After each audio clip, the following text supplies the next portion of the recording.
देखिए, ये opinion poll final opinion poll है। इस ओपिनियन पोल के जरिए हम आपको यह बताने की कोशिश कर रहे हैं कि आखिर यूपी की जनता या फिर दूसरे राज्यों की जनता क्या कह रही है। सबसे पहले तो यूपी की बात कर रहे हैं। सबसे पहले यूपी देखिए क्या यहां पर सवर्ण कह रहे हैं। सुमेरा, क्योंकि ये आंकड़ा भी बहुत दिलचस्प है देखना कि ये किधर वोट जा रहा है और इसमें भी क्या कोई डिवीजन हो रहा है या नहीं, वो भी बहुत दिलचस्प होगा। क्योंकि बीजेपी को देखिए बड़ा चंक मिल रहा है 71%, समाजवादी पार्टी को 16.2%।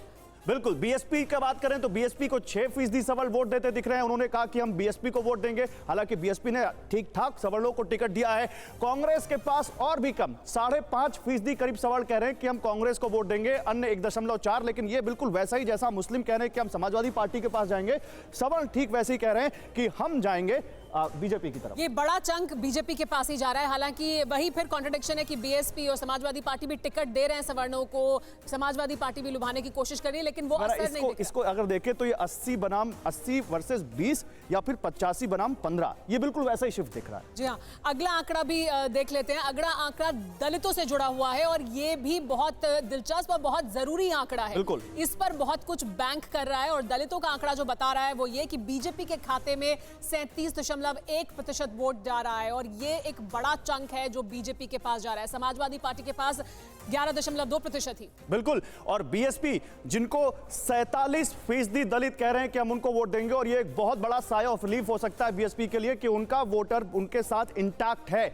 लेकिन ये बीजेपी के आंकड़े आप देखें तो बीजेपी ने समाजवादी पार्टी के गठबंधन से बहुत लंबी एक यहां पर छलांग लगाई है, लंबा गैप है, और ये समाजवादी पार्टी के गठबंधन के लिए एक बड़ी चिंता हो सकती है। और उसके बाद अब हम जो आपको आंकड़ा दिखाने वाले हैं, ये तो एक बहुत बड़ा फैक्टर है इस चुनाव का, जिस पर हर राजनीतिक दल अपनी रणनीति बना रहा है, टिकट डिस्ट्रीब्यूशन को तय कर रहा है, और वो है ओबीसी फैक्टर। ओबीसी किसके खाते में जा रहा है, वो किसके साथ सबसे ज्यादा खड़ा हुआ दिखाई दे रहा है। तो देखिए यहां बहुत दिलचस्प है आंकड़ा, बीजेपी के पास 48% ओबीसी वोट जाता दिखाई दे रहा है, तो समाजवादी पार्टी के पास भी बड़ा चंक जा रहा है 41.7% का, और बाकी बीएसपी और कांग्रेस बहुत पीछे दिखाई दे रही है। तो पूरी लड़ाई इसमें यही है कि यादव और गैर यादव ओबीसी क्या उसी पैटर्न पर वोट करेंगे जैसा 2017 में हुआ था। बीजेपी ने बहुत स्मार्ट टिकट डिस्ट्रीब्यूशन किया है, ओबीसी को बहुत टिकट दिए हैं। 48% ओबीसी अगर बीजेपी की तरफ जा रहे हैं, दैट मींस बीजेपी उसमें कामयाब होती दिख रही है। हालांकि समाजवादी पार्टी के गठबंधन ने भी एक मेजर चंक इस ओपिनियन पोल में हासिल किया है,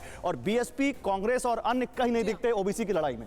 सबसे पहले राहुल देव जी, आप ही के साथ अगर शुरुआत कर लें कि अभी जो हमने दिखाई है तस्वीर कि कौन सी सवर्ण बड़ा चंक बीजेपी के पास जाता दिखाई दे रहा है, तो मुसलमानों का बड़ा चंक समाजवादी पार्टी के पास जाता दिखाई दे रहा है। लेकिन ये जो ओबीसी का आंकड़ा है वो क्या सबसे दिलचस्प है, और वो क्या स्विंग करवा सकता है सीटें एक या दूसरी पार्टी के पक्ष में? बेशक पहले दोनों आंकड़े तो आपके अपेक्षित हैं, इसकी उम्मीद थी सभी लोगों को, लेकिन ओबीसी वाला आंकड़ा मज़ेदार है और काफ़ी थोड़ा सा अनपेक्षित भी है।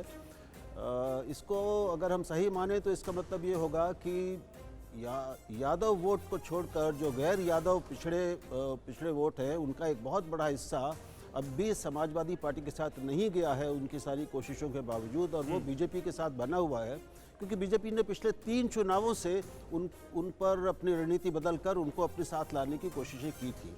तो इतने साल का अनुभव बीजेपी के साथ है, बीजेपी के साथ इतने सालों का उनके बने हुए रिश्ते हैं, और बहुत बड़ी संख्या में उन्होंने टिकट दिए हैं, मंत्रिमंडल में स्थान दिया है।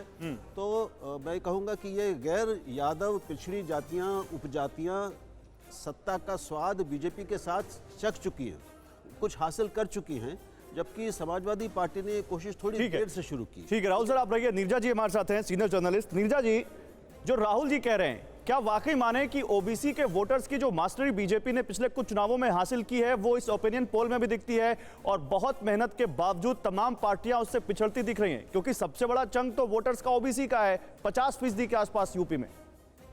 देखिए, ओबीसी ही और खासकर नॉन यादव ओबीसी निर्णायक होगा इस चुनाव में। ये तो लग रहा है flavour of the election season, जिसको कहते हैं ना एक्सट्रीमली बैकवर्ड, ईबीसी जो बोला जाता है वो है।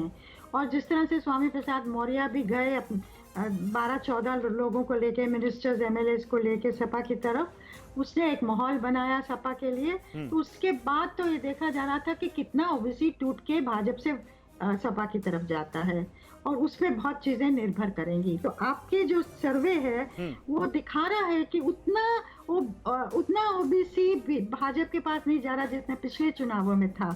60% की तरफ में, जहां तक मुझे याद आ रहा है। तो कुछ तो टूटा है, पर क्या उतना टूटा है जितनी जरूरत होगी। दूसरा आंकड़ा जो बहुत इंटरेस्टिंग आपने कहा वो मुसलमान का है। 66% सपा की तरफ जा रहा है। मैं मानती हूँ मुस्लिम इस बार ज्यादा जाएगा। मैं मानती हूँ 80-90% जाएगा, क्योंकि वेस्ट बंगाल के बाद मुस्लिम ने ठान लिया है कि हम अपना नहीं। तो आप ये कह रही नीरजा मैम कि ओवैसी का कोई असर नहीं दिखेगा, बीएसपी कोई मुस्लिम वोट नहीं पाएगी?